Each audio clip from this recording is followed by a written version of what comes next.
Many of the names who made the key discoveries on Otago's respective goldfields are well remembered. Some, such as Gabriel Reid, have their names enshrined in the landscape. But there's only one woman who shares that distinction. Firstly, of being the discoverer of a new source of gold, and secondly, for having the place named after her.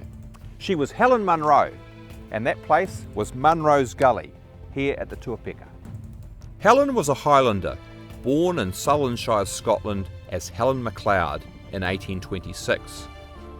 Her father was a sheep farmer at a time when the coming of sheep was revolutionising life in the Highlands and forcing many Highlanders off their traditional lands.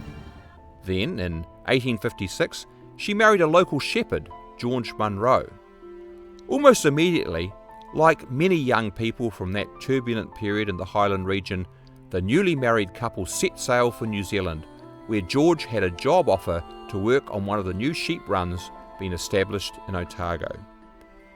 That took them to the Tokomairero Plain, and very soon after they were dispatched even further inland, driving a mob of merino sheep into the Tuapeka area, where George was to be the shepherd on a newly established run.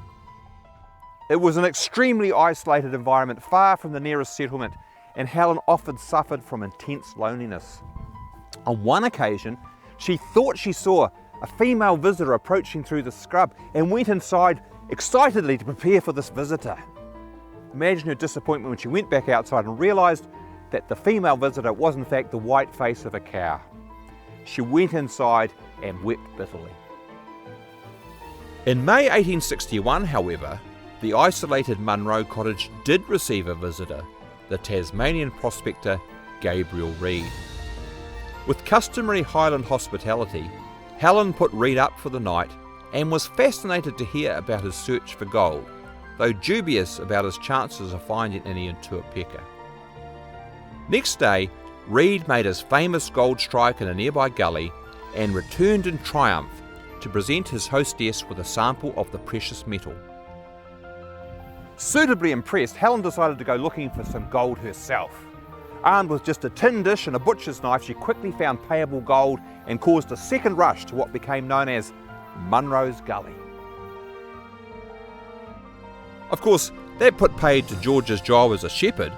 There was no room for sheep to graze amid the tumult of the goldfield.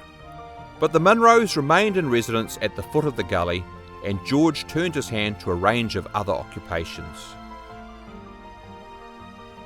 They were still nearby at Munro's Hill in 1911, when the 50th Jubilee of the gold strike was celebrated. Their cottage was a drawcard during the celebrations, and as surviving pioneers from the earliest days in Tuapeka, George and Helen were quite the stars of the show. George died the next year, and Helen soon after in 1913, aged 82. By then, the grand old dame of Tuapeka and its oldest inhabitant.